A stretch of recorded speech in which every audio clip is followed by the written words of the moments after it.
әйелдер анау күйеуін қызғана бермей, сол күйеуінің жүрегінде Хадиша анамыздай қалып қоюдың жолын іздеу керек. Қызғанғанмен түк шықпайды.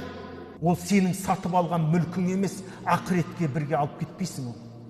Одан да ақылға салып, Хадиша анамыздай болып, қараңыздар, қандай пайғамбар деген асыл заттың жүрегінде орын алып қалған. Міне нағыз әйелдің ісі осы.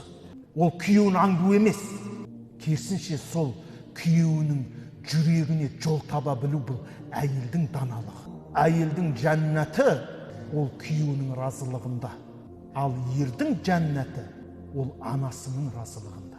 Әйел затына айтарымыз, Құдай қосқан жары оның ері не жәннаты, не тозақы болмақ.